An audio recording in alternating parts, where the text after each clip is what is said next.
A very good afternoon to all of you. Welcome you all in this 2-week faculty development program on quality of teaching, learning and research organized by IQAC ISF College of Pharmacy and Autonomous College in collaboration with APTI Punjab State Branch. The title of my presentation is a very sensitive and a very important topic for all MPharm and PhD students, that is, from academic thesis to industrial innovation. Translational approaches in pharmaceutical sciences. I also prepare a very subtitle for your easy understanding, that is bridging research and practical applications. Now let's continue with the presentation.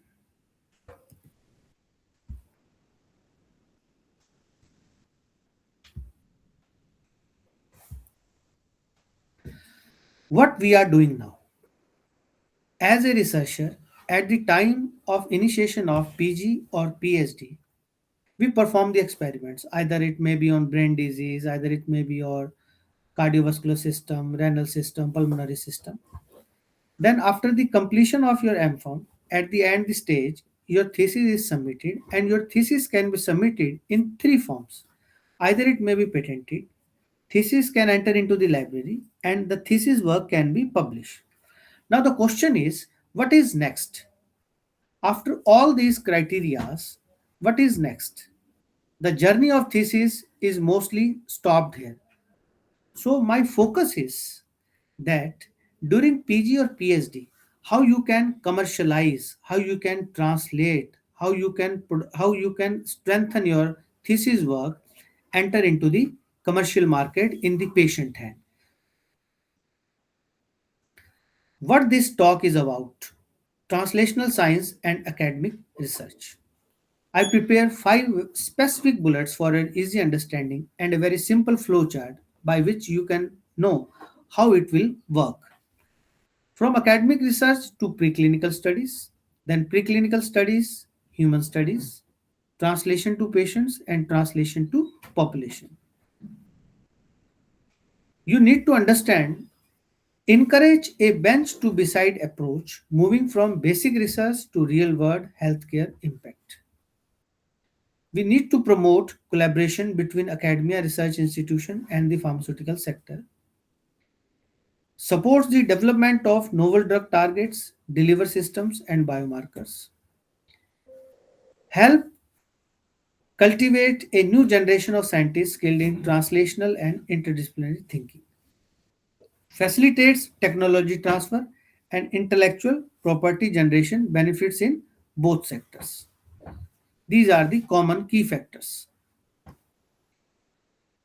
Now come to the importance of thesis topics.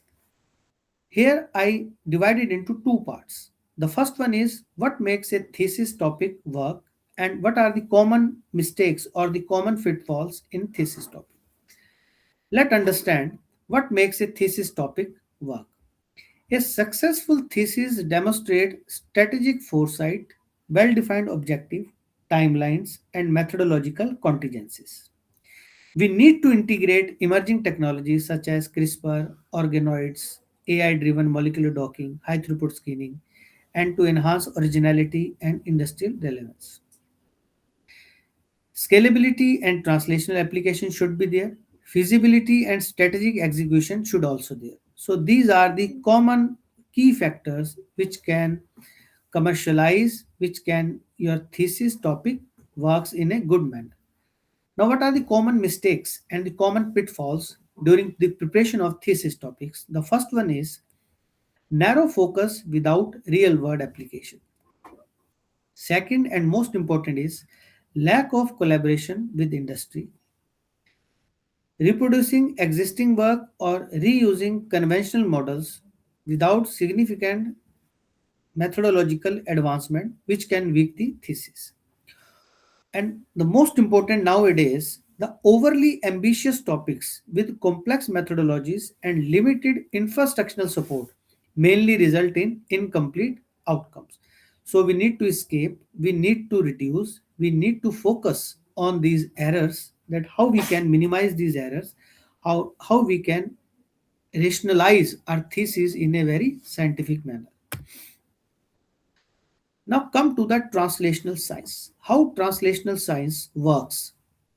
Now first you need to understand what is translational science. Translational science means it is a link where the laboratory science, clinical innovation and population health to translate discoveries into practical medical interventions and preventive strategies, which can accelerate drug and therapy development through efficient preclinical to clinical transition,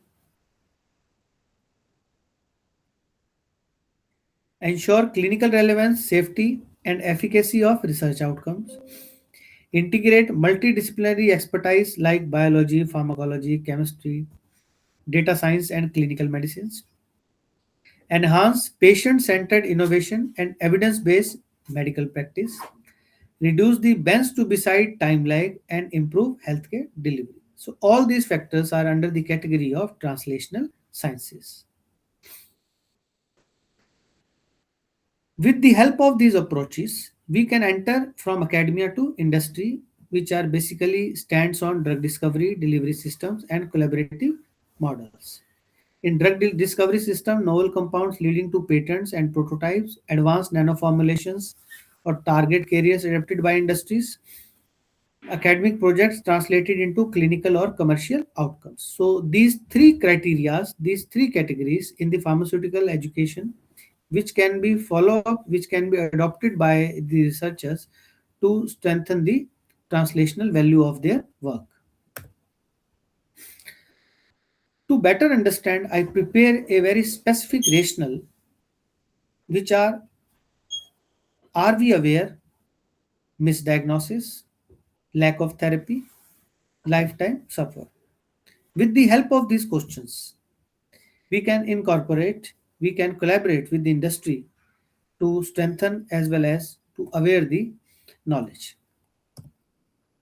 I give you an example. Suppose a person who is doing MPharm or PhD is working on brain disease. He select the drug for the treatment as a protocol drug, which can be either natural, synthetic, or semi-synthetic. Now, as a diagnostic biomarker, cellular molecular targets are mainly found out in the brain samples, but there are two biological samples are also there, which are mainly missing by the research scholar. They may be blood plasma or CSF. So, with the help of these two biological samples, the treatment approaches can be proceed for the validation and treatment of disease progression. Now, let me share a very beautiful example from my lab. Give you an example of success story of Ultibrain, that how this compound enter into the market from our lab preclinical studies. I specially highlight here the preclinical and clinical drug development for autism patient by Mehan and colleagues. The compound name is Ultibrain, that is available in the market for autistic patient. The journey of this product was started in our lab, and the person who performed preclinical trials was a MPharm student. We collect the data, we submit it to our collaborative consultancy pharmaceutical company. Then, with the help of the funding and with the help collaboration with the pharmaceutical company, we conduct the clinical trial. Now, at this time, this product is available in the market in various dosage forms. This is the paper that we published with 17 MD neurologists throughout India who were involved in the clinical trial of this product. The title of this paper was Efficacy and Safety of Ultibrain. The product is Ultibrain as an adjunctive therapy for autism spectrum disorder and open label trial targeting core symptoms. Here I am working as a first author, and all these are very well practitioner pediatric neurologists who were involved in this paper for the clinical trial. This is the website. You can type on Google Ultibrain. You can find all the information about this product, that how this product come from lab to the market and then ultimately in the hand of autistic patients. These are the various dosage form of our product, that is Ultibrain S. What is Ultibrain S? It is a nicotinamide mononucleotide and Brassica campestris standardized to sulforamine capsules, responsible for the is actively working for the autistic patient as an potent NRF2 activator antioxidant. Let me give you some another example from my lab that how our lab preclinically established a very beautiful essential mineral magnesium for the CNS health, for the neuronal health, especially in child. The magnesium essential mineral for neuronal health from cellular biochemistry to cognitive health and behavior regulation. This is the product sold by our collaborator as well as the person who give us consultancy, the Salagenex, United States of America. This is a US based company who are in collaboration with our lab. The compound name is magnesium L-threonate, magnesium acetyl taurate, responsible, and the brand name is Magladance syrup for children neuronal health. Now come to the key steps to make thesis topic industry relevant. This is very important. For that particular purpose, I prepare a very simple and a very scheduled standard operating procedure in the form of flow chart, which will be easy for you to understand. The first is you need to prioritize those areas with translational potential, where academic findings can solve real world problems. Then you need to evaluate safety, efficacy, and compliance parameters during experimental planning. You need to understand GMP, GLP, FDA, or CDSCO guidelines. Then find out the industry partnership for technical insights, validation, and potential fundings. Then focus on applicability, scalability, and commercialization potential. Then you need to develop standardized protocols for reproducible results. This is very important. Then combine expertise from pharmacology, nanotechnology, bioinformatics, and material science. Publish not only in journals but also through patents, technology transfers, and policy briefs. If you follow this SOP, then your thesis topic can be industry relevant in a very scientific manner and in a very productive manner. These are the common future trends in translational pharmaceutical sciences like personalized therapies, proteomics, genomics, advanced drug delivery, 3D printing and microfluidics, biomarkers and diagnostics, strengthen research outcomes and patient access, AI integrated preclinical models, sustainable and eco-friendly manufacturing, which include solvents like reactions. These are the glimpses of a lab of my PhD and MPharm students who successfully conduct the preclinical trials of those products who are currently available in the market through translational approach. These are our lab glimpses where we are performing surgeries and behavior experiments as well as biochemical estimations. And all these students were involved in the preclinical trial of those products who are currently available in the market for the patient with the help of consultancy, with the help of technology transfer. And the credit for the clinical and preclinical results present in my talk belongs to the hard work and intelligence of my all research scholars, not me. This is our lab website, www.mehanneuroscience.org. You can visit and find out the all works in our lab that we perform. At the end, your research has the power to shape the future. Think beyond the experiment and envision real world transformation. Thank you so much. At the end, I would like to thank the management of ISFCP, Chairman Shri Parveen Garg, Secretary Engineer Janesh Garg, Director Professor Dr. G.D. Gupta, Principal ISFCPR, Professor Dr. R.K. Narang for providing me this opportunity to share our lab work with all of you. Thank you so much. These are the references.